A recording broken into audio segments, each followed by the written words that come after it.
It's time for Defending and Commending the Faith with Joe Mott, inviting the atheist, agnostic, and skeptic to examine for themselves the evidence for the Christian faith. We are all limited by what we do not know and by the things we think we know but are not true. Dr. Joe Mott earned his PhD at LSU and was a distinguished math professor at Florida State University for 38 years, helping to write 3 math textbooks and authoring over 30 research articles in math. He is now the host of this radio program, Defending and Commending the Faith. Here is Joe Mott. Hello to everybody listening today. I'm Joe Mott, your host. Recently, 2 Christian listeners texted messages to the radio station commenting on the program.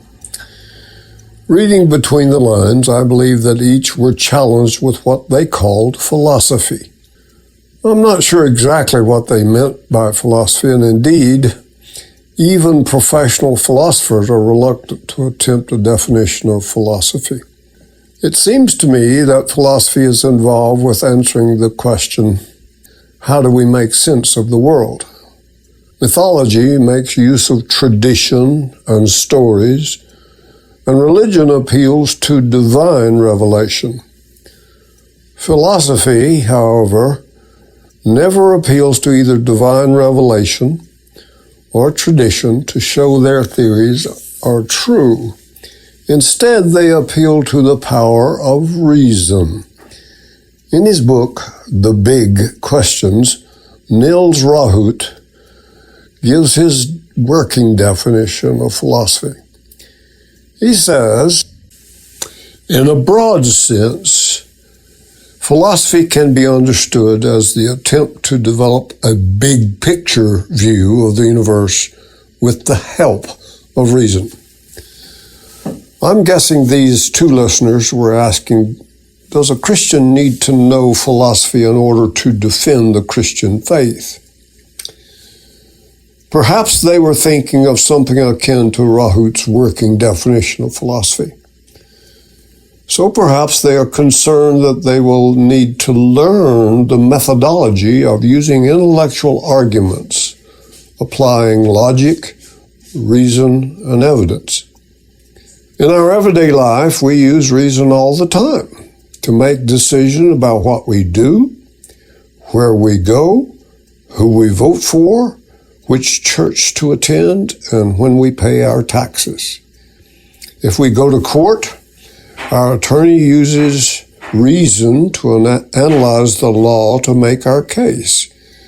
We use reason to understand anything we read, hear, or watch. Why should we expect not to use reason when we defend our faith? The 2 listeners' question can be answered with a brief answer and a longer, more extended answer. The extended answer can be found in this and subsequent episodes of this program. Indeed, it is a long-term goal of this program to prepare Christians to be able to make a case defending the Christian faith against accusations and objections. My brief answer to for the Christian is contingent on your commitment to what you believe is the Lord's calling on your life. If you are trying to be obedient to the command given in 1 Peter 3:15, it says, "But sanctify the Lord God in your hearts, and always be prepared to give a defense to everyone who asks you to give a reason for the hope that is in you, with meekness and reverence." If you're trying to be obedient to that command, my advice is start with what you have. When God wanted to deliver Israel from the Egyptian slavery, he asked Moses, "What's that in your hand?" God used a staff in the hand of Moses to deliver Israel. Samson had the jawbone of a donkey. David used his familiar slingshot against Goliath rather than someone else's armor with which he was unfamiliar. You have something in your knowledge, experience, and training which to you is familiar that God can use. So what is that in your hand? Second advice, listen with a compassionate heart. Ravi Zacharias said, behind every question is a questioner. So treat them honorably and with respect.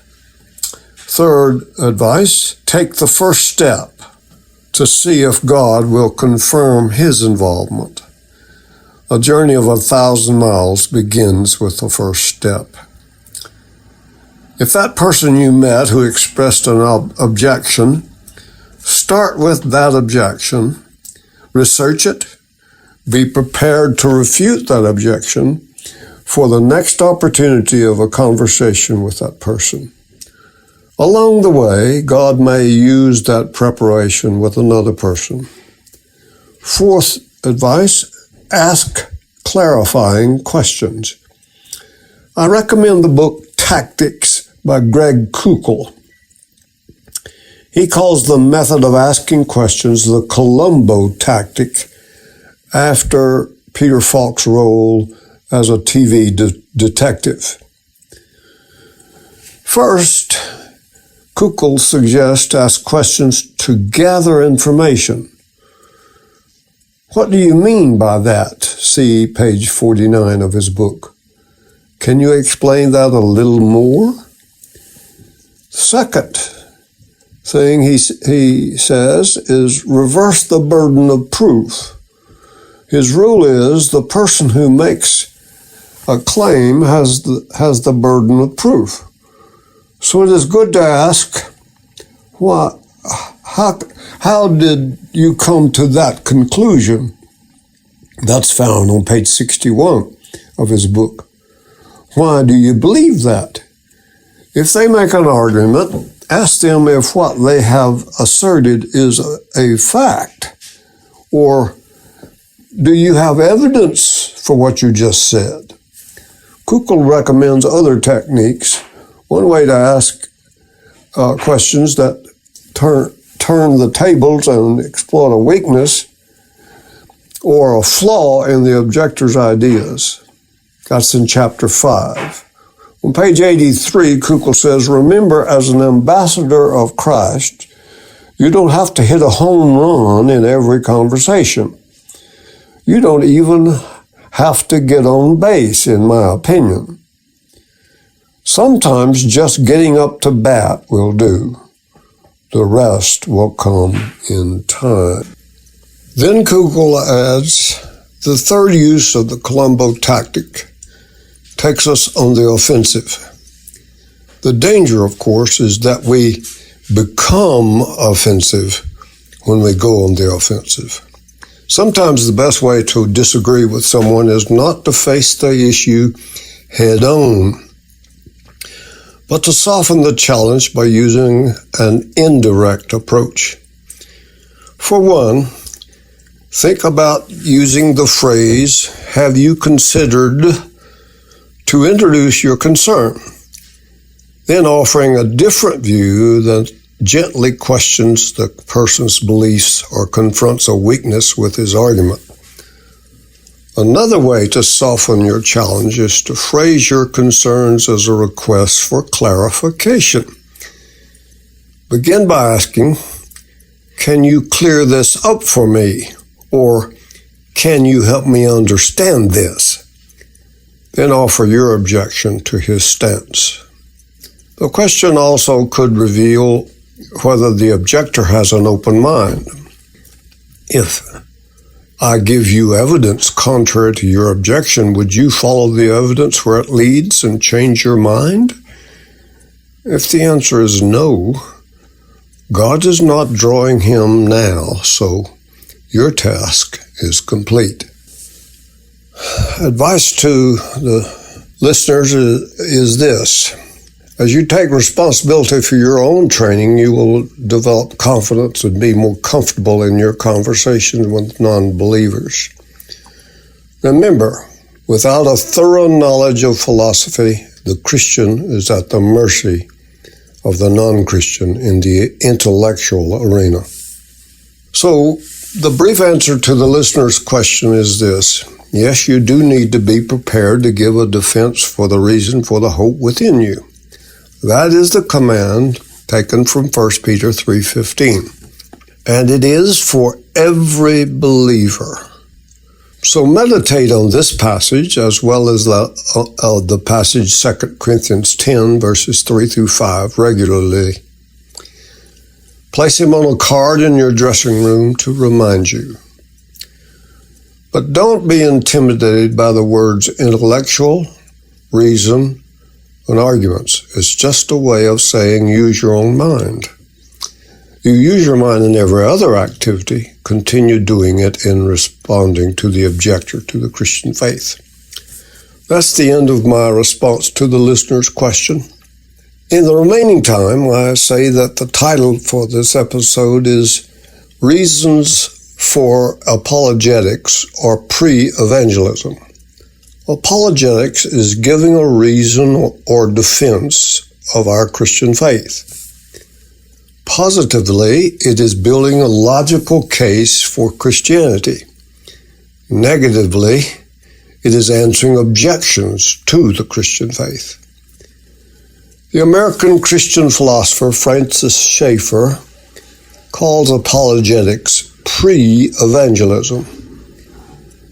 In our post-Christian, postmodern, secular world, more and more people need pre-evangelism first before they can be evangelized. Statistics show that more than half the world's population need pre-evangelism. Let me quote 2 Corinthians 10, verses 3 through 5. From the New Revised Standard Version of the Bible. It says, Indeed, we live as human beings, but we do not wage war according to human standards. For the weapons of our warfare are not merely human, but they have divine power to destroy strongholds. We destroy arguments and every proud obstacle raised up against the knowledge of God. And we take every thought captive to obey Christ. These verses apply to the apologetic task. In this warfare, we defend reason as well as faith. For reason is both a friend and an ally of truth and faith. But this warfare is against unbelief, not unbelievers. Just as insulin is against diabetes, not against diabetics. The goal of apologetics is not victory, but instead truth. In this way, both sides win. Proverbs 2, 1 through 5 tells us we must seek wisdom as for silver and search for it as for hidden treasures. The conclusion? You can't dig a mine shaft into the mountainside to find the hidden treasures of silver using only a plastic picnic spoon. You have to work for it. You have to formulate your thinking about what you will say to a questioner. You can't dabble around making mud pies and expect to prepare something substantive to feed a sincere seeker after truth. And to do this, you need effective tools. Philosophy is one tool by which you can make sense of the Christian faith. Thank you for listening to Defending and Commending the Faith with Joe Mott, a production of Wave 94 Radio in Tallahassee, Florida. If you have any questions or comments for Joe, please forward them to Doug Apple at Wave94 at this email address, dougapple@wave94.com. And be sure to join us every Monday evening at 6:45 p.m. on Wave 94 and subscribe through your favorite podcast app. Defending and Commending the Faith with Joe Mott.